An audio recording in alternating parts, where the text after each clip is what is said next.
Alors, donc là,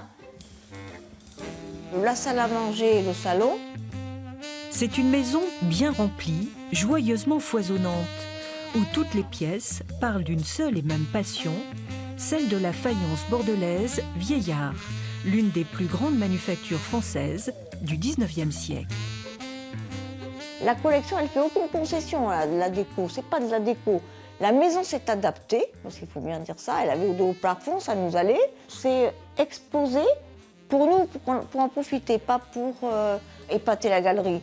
Non, parce que les gens n'aiment pas. Ils aiment bien souvent ce qui est épuré, là où on peut y vivre, comme ils disent, de façon heureuse. Mais je vous garantis qu'on y vit de façon très heureuse.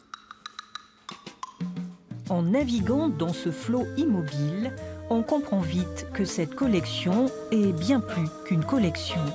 Au fil du temps, elle est devenue un mode de vie, façon chasse au trésor, illustré par exemple par le service Nella, puzzle précieux, patiemment réuni.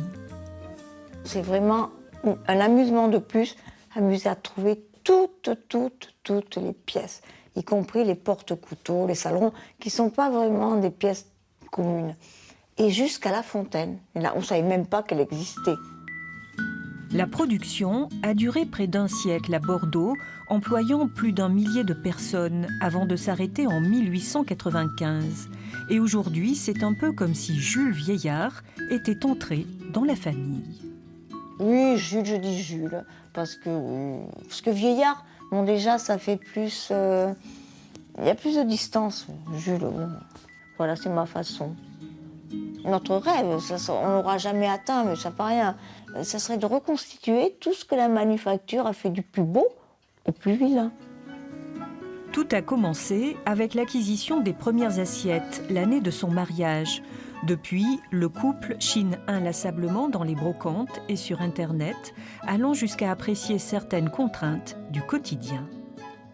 Pour moi, ce n'est pas enlever de la poussière, c'est habiller, ou déshabiller, je ne sais pas, mais donner la pleine beauté à un objet, voilà.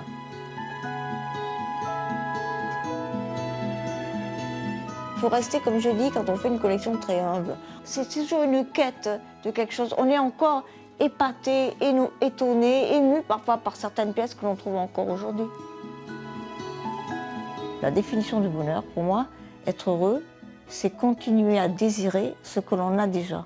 Alors moi, vraiment, je suis très heureuse parce que je continue à désirer tout ce qui est déjà dans la maison.